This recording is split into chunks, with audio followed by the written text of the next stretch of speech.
That's why the resurrection is the linchpin of the Christian faith. That's why the Apostle Paul said in 1 Corinthians 15:17, if Christ has not been raised, your faith is futile. You're still in your sins.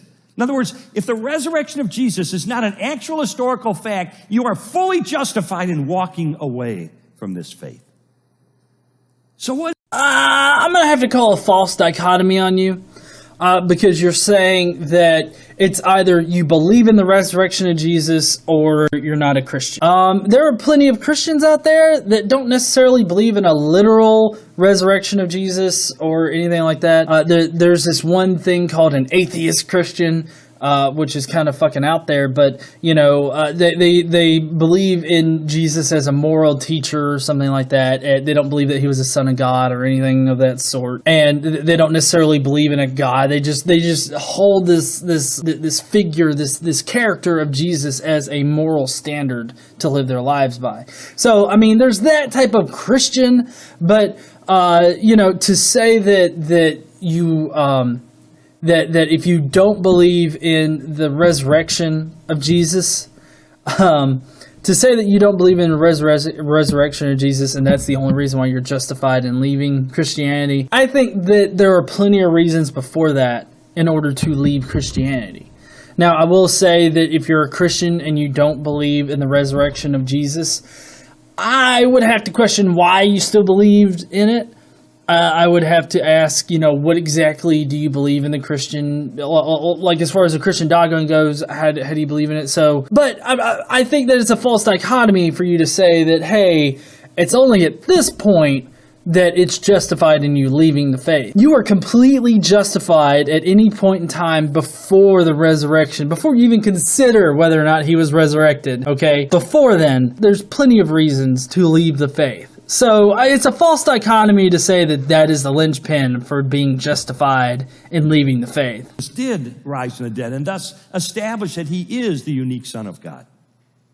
Well, I'm going to summarize the evidence over the next few minutes using 4 words that begin with the letter E. That way they're easy to remember. And I want to emphasize that when I did this investigation, I did not give the Bible any special credibility. So you're going to try to convince me that you didn't give the Bible any kind of special credibility. I have a feeling that as we go through this particular line of thought here, your 4 E's, I think that we're going to probably find that you're bullshitting us on this, that you're really being just a bullshit kind of person.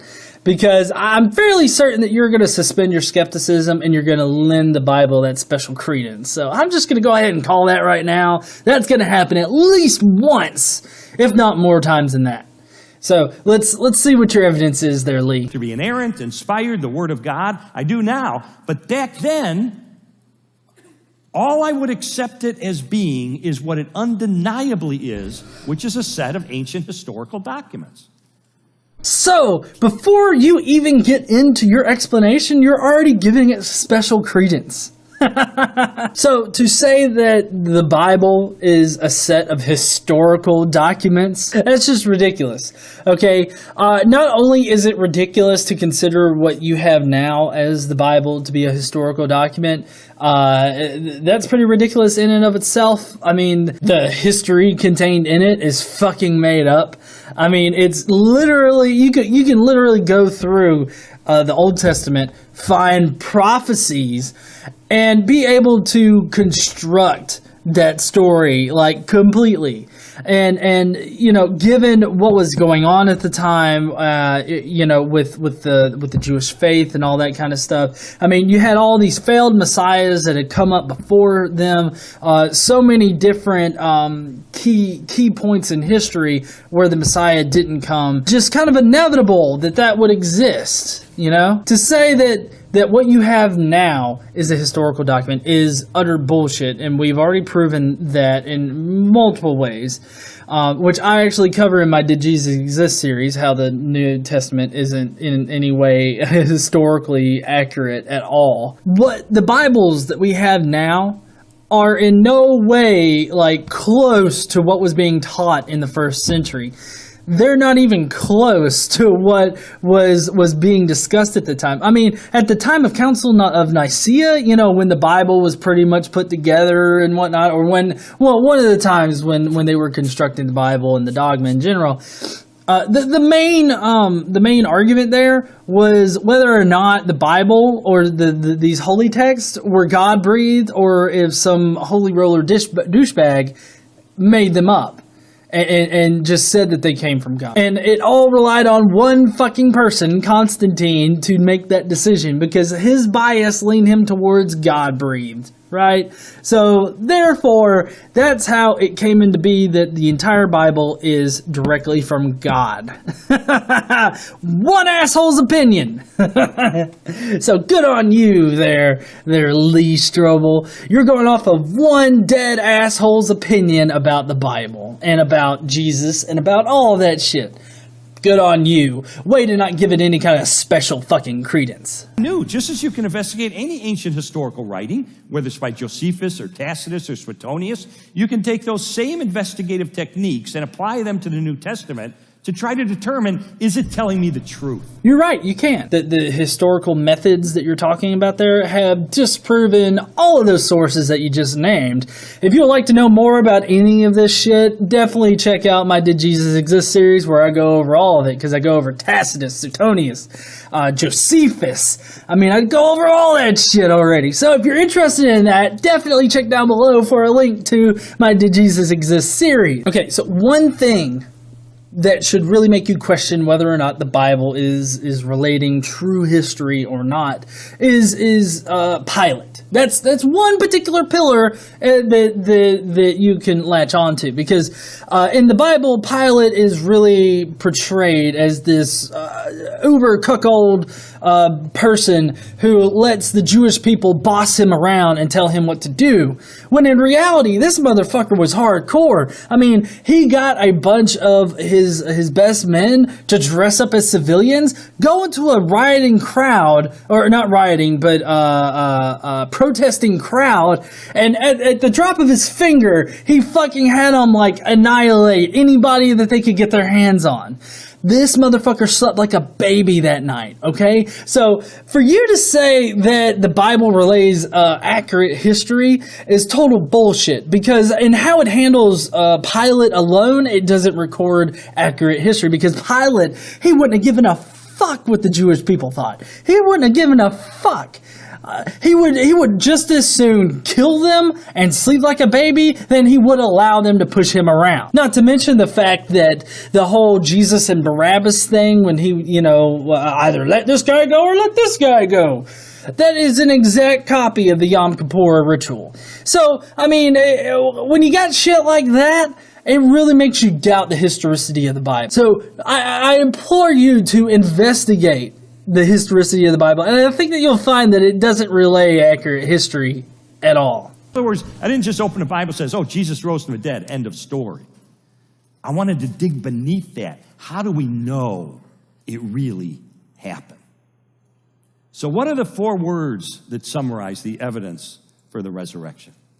The first E stands for the word execution.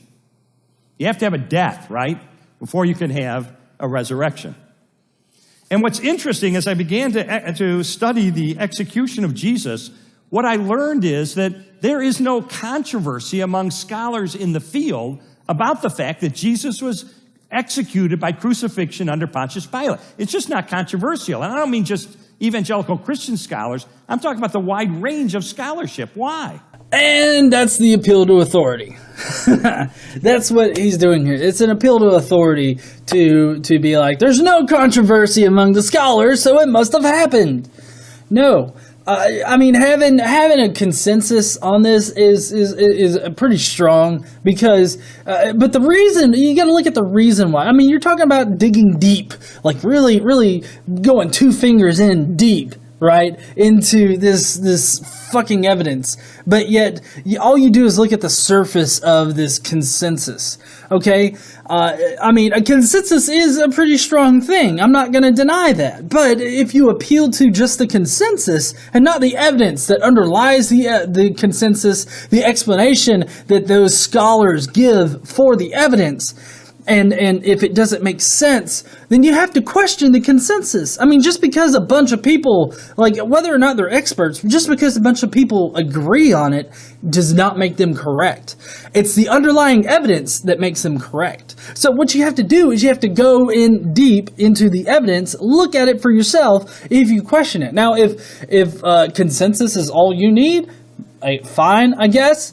But that doesn't definitely prove it to anybody else. See, that's the point that I'm getting at. What he's trying to do is provide evidence in order to convince other people that it happened.